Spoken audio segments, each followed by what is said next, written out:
Hollywood setup आपको लेकर चलता है फिल्मी दुनिया की एक नई मूवी एक्सप्लेनेशन वीडियो में। इस कहानी की शुरुआत में हमें एक जेल को दिखाया जाता है जहां पर खाना बन रहा होता है। इस जेल में लगभग 100 फ्लोर्स होते हैं और हर एक फ्लोर में कैदियों को उनके जुर्म के हिसाब से रखा जाता है। अब यहाँ फ्लोर पर एक प्लेटफॉर्म होता है जिसके ऊपर सभी खाने को परोसा जाता है और सबसे पहले उस प्लेटफॉर्म को सबसे टॉप में जो कैदी होते हैं उनकी सेल के अंदर भेजा जाता है। उनके पास इस खाने को खाने के लिए मात्र 2 मिनट होते हैं। उसके बाद प्लेटफॉर्म नीचे वाले कैदियों के सेल में शिफ्ट हो जाता है और इसी तरह से प्लेटफॉर्म धीरे धीरे नीचे जाता रहता है। सबसे ऊपर वाले जो कैदी होते हैं वो अच्छा खाना खाते हैं, पर जैसे जैसे प्लेटफॉर्म नीचे जाता है तो खाना गंदा होना और खत्म होना शुरू हो जाता है। इसीलिए जो सबसे नीचे कैदी रहते हैं उन्हें कभी कभी तो खाना भी नसीब नहीं होता। अब बिल्डिंग की 48th फ्लोर पर 2 कैदियों को दिखाया जाता है जिनमें से एक का नाम गौरैन होता है और उसके साथ जो दूसरा कैदी होता है उसका नाम होता है ट्रीमा। ये वो जेल होती है जहाँ पर वो कैदी हैं जिन्होंने कोई भी जुर्म नहीं किया, बल्कि ये सब के सब यहाँ पर अपनी मर्जी से आए हैं, क्योंकि इन सब को कोई ना कोई ऐसी बुरी आदत है जिससे ये सब के सब निजात पाना चाहते हैं। जैसे कि गौरैंग को बहुत ज़्यादा स्मोकिंग करने की आदत है और उसका जो सेलमेट होता है उसे बहुत ज़्यादा गुस्सा आता है। एक बार उसने गुस्से में ऊपर से नीचे टीवी फेंक दिया था जिससे एक आदमी की मृत्यु हो गई थी। ट्रीमा यहाँ पर पिछले 6 महीनों से है और अब वो 6 महीने और यहाँ पर बिताना चाहता है। जब भी कोई कैदी आता है तो वो 6 महीनों के लिए ही आता है, जिसके बाद उसे एक सर्टिफिकेट दिया जाता है और उस सर्टिफिकेट से समाज में उस इंसान की पूरी रेपुटेशन पूरी तरह से बदल जाती है। ट्रीमा गौरैंग को बताता है कि यहाँ पर तुम जितना नीचे जाओगे उतना ही तुम्हें खाना मिलना बंद हो जाएगा और एक ऐसा भी लेवल है जहाँ पर खाना कभी नहीं पहुँचता और मैं उस लेवल पर रह चुका हूँ। और उस लेवल पर जाने के बाद इंसान एक दूसरे को खाकर ही अपनी भूख मिटा देता है। अब इनके शेल पर प्लेटफॉर्म आ जाता है। यहाँ पर खाना पूरी तरह से बिखरा हुआ होता है। ट्रीमा उस खाने पर टूट पड़ता है, लेकिन गौरैंग ऐसा नहीं करता। वो उससे एक सेब उठाकर खाना शुरू कर देता है। प्लेटफॉर्म नीचे चला जाता है और इसके बाद इनके शेल का टेम्परेचर बढ़ना शुरू हो जाता है, क्योंकि ट्रीमा ने प्लेटफॉर्म से कुछ खाना उठा लिया था। और यहाँ पर एक रूल होता है कि अगर किसी ने भी प्लेटफॉर्म से खाना उठाया तो उसके सेल का टेम्परेचर या तो बढ़ा दिया जाएगा या फिर कम कर दिया जाएगा। साथ ही इस जेल में हर महीने यहाँ कैदियों की अदला बदली की जाती है, यानी कि ऊपर वाले शेल के लोगों को नीचे और नीचे वालों को ऊपर कर दिया जाता है। किसी को कुछ भी नहीं पता होता कि अगले महीने वो कौन से शेल पर जाएंगे। अब गौरैन को यहाँ पर कुछ दिन बीत चुके हैं और अगले दिन जब प्लेटफॉर्म नीचे आता है तो उस प्लेटफॉर्म पर एक लड़की बैठी होती है। ट्रीमा बताता है कि ये हर महीने इसी तरह से प्लेटफॉर्म पर बैठकर नीचे आती है। दरअसल ये अपने बच्चे को ढूंढ रही है जो यहीं कहीं खो गया है। अब जैसे जैसे वक्त बीतता है गौरैन और ट्रीमा दोनों दोस्त बन जाते हैं और एक रात को जब ये अपने शेल में सो रहे होते हैं तभी पूरी जेल में बेहोशी की गैस फैलना शुरू हो जाती है, जिसका मतलब ये है कि 1 महीना पूरा हो चुका है और अब सब कैदियों को उनके किस्मत के हिसाब से शफल कर दिया जाएगा। और जब गौरैंग की आंखें खुलती है तो वो देखता है कि उसे बांधा गया है और उसे किसी और ने नहीं बल्कि उसी के शेल में ट्रीमा ने बांधा हुआ होता है, क्योंकि इस वक्त वो लेवल 131 पर होते हैं और यहाँ पर कभी भी खाना नहीं पहुँचता। ट्रीमा को डर होता है कि कहीं वो उसके ऊपर हमला करके उसे मारकर खा न जाए। अब यहाँ पर प्लेटफॉर्म आ जाता है जिसमें खाना बिल्कुल भी नहीं होता, यानी कि अगले 1 महीने तक उन्हें खाना नहीं मिलेगा और इन्हें 1 महीने किसी न किसी तरह से यहाँ पर बिताना होगा। ट्रीमा गौरैंग के पास जाता है और उसे कहता है कि मैं 7 दिन तक तो भूख को बर्दाश्त कर सकता हूँ, इसके बाद तुम ही मेरा खाना बन जाओगे। धीरे धीरे 7 दिन भी बीत जाते हैं, जिसके बाद ट्रीमा गौरैंग को मारना चाहता है तभी यहाँ पर म्यारू आ जाती है, जो कि गोरेंग को बचा लेती है और ये दोनों मिलकर ट्रिमा को मार देते हैं। और अब ये जानते हैं कि अगले 23 दिनों तक यहाँ पर खाना नहीं आएगा, लेकिन ट्रिमा को खाकर ये अपने अगले पूरे महीने को यहाँ पर बिताते हैं।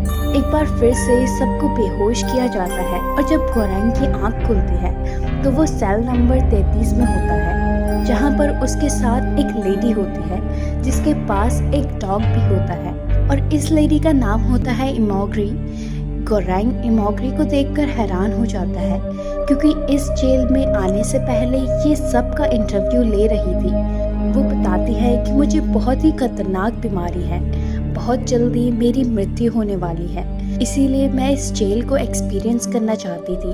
गोरेंग बताता है कि यहाँ पर बहुत सारी कमियां हैं, नीचे लेवल तक कभी भी खाना नहीं पहुँचता, जिस वजह से लोग एक दूसरे को मारते हैं।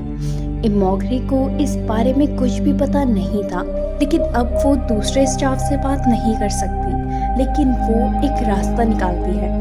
जब भी उनके पास प्लेटफॉर्म आता है तो वो उसमें बहुत सारे खाने को सुरक्षित छोड़ देते हैं और नीचे वालों को भी ऐसा ही करने के लिए कहते हैं, लेकिन उसकी बात कोई नहीं मानता। 15 दिनों तक वो इसी तरह से कोशिश करती रहती है, लेकिन जब उसकी बात कोई भी नहीं मानता तो गोरेंग अपने से नीचे वाले को कहता है कि अगर तुमने ज्यादा खाना खाया तो मैं ऊपर से तुम्हारे खाने में यूरिन कर दूंगा। इसीलिए वो खाने को खराब नहीं करता। वो उनसे अपने नीचे वाले को भी ऐसा ही कहने के लिए कहते हैं, ताकि वो भी खाना खराब ना करे और खाना नीचे 200 लेवल तक पहुंच सके।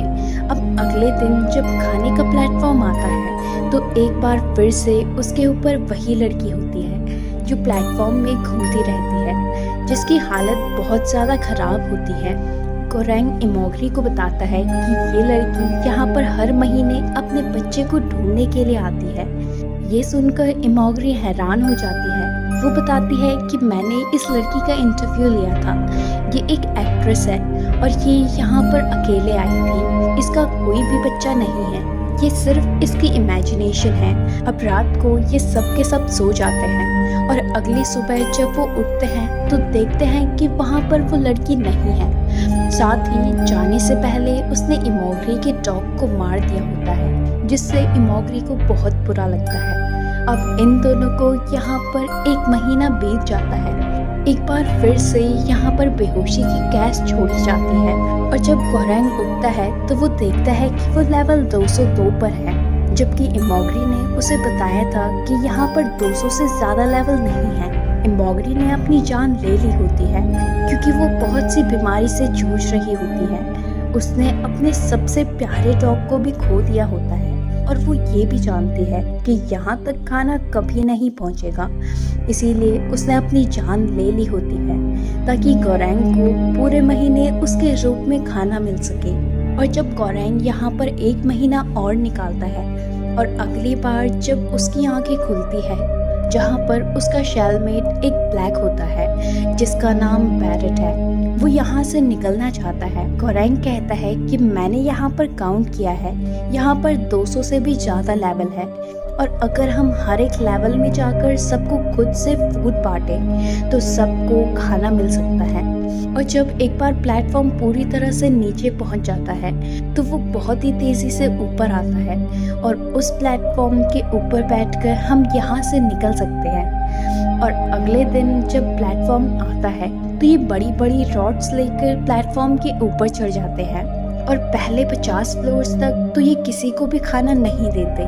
50 फ्लोर्स के बाद ये खाना बांटना शुरू करते हैं और धीरे धीरे ये नीचे जाना शुरू करते हैं, जहाँ पर इन्हें बहुत ही समझदार इंसान मिलता है जो इन्हें कहते हैं कि तुम्हें एक डिश को बिल्कुल सुरक्षित रखना होगा जिसे तुम प्लेटफॉर्म के साथ ऊपर वापस अथॉरिटी के पास भेज सको। जब उन्हें वो डिश मिलेगी तो वो ये समझ जाएंगे कि नीचे जितने भी लोग रहते हैं उनके अंदर अभी भी एकता है। और अब उन्होंने इस माहौल में, इस पूरे के पूरे वातावरण में जीना सीख लिया है। ये उनके लिए एक तरह का मैसेज होगा।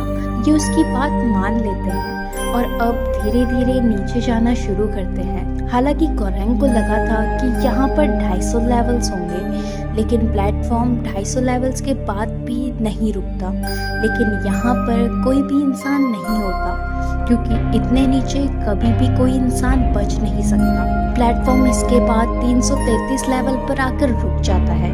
ये दोनों के दोनों प्लेटफॉर्म से ऊपर जाते हैं। इन्हें लगता है कि ये आखिरी प्लेटफॉर्म है। तभी ये देखते हैं कि यहाँ बेड के नीचे एक बच्ची छुपी हुई होती है। इन्हें लगता है कि ये उसी लड़की की बेटी है और ये पूरी तरह से सुरक्षित इनके पास जो डिश होता है जो कि इन्होंने प्लेटफॉर्म के साथ ऊपर मैसेज के तौर पर भेजने के लिए बचा कर रखा होता है, ये उसे उस बच्ची को खिला देते हैं। अब ये दोनों बहुत जख्मी हैं, इसीलिए ये दोनों बेहोश हो जाते हैं। गोरैंग को सपना आता है जिसमें उसका साथी कहता है कि वो डिश कोई मैसेज नहीं है बल्कि ये बच्ची एक मैसेज है, इसे ऊपर भेजना होगा। और जब उसे होश आता है तो वो देखता है कि उसका दोस्त मारा जा चुका है। अगले दिन एक बार फिर से प्लेटफॉर्म नीचे आता है और अब गोरैंग बच्ची को लेकर प्लेटफॉर्म पर बैठ जाता है। प्लेटफॉर्म और नीचे जाता है और पहुंच जाता है 0 लेवल पर। यहाँ से प्लेटफॉर्म एक बार फिर से बिजली की रफ्तार से कुछ ही देर में ऊपर चला जाता है और यही गोरैंग को फिर से हेलुसिनेशन होती है और वो अपने सबसे पहले साथी ट्रिमा को देखता है। ट्रिमा गोरैंग को कहता है कि मैसेज को किसी की ज़रूरत नहीं है, मैसेज को अकेले ही जाना होगा। जिसके बाद गोरैंग प्लेटफॉर्म से उतर जाता है और प्लेटफॉर्म बिजली की रफ्तार से ऊपर की तरफ वापस चला जाता है। इस बच्चे के ऊपर पहुंचने का मतलब ये होगा कि नीचे जितने भी लोग रहते हैं उन्होंने वहां पर जीना सीख लिया है। अब वो एक दूसरे को नहीं मारेंगे बल्कि यहाँ पर अपने 6 महीने पूरे करने के बाद वापस यहाँ से बाहर निकलेंगे। इसी के साथ ये कहानी यहीं पर खत्म होती है। उम्मीद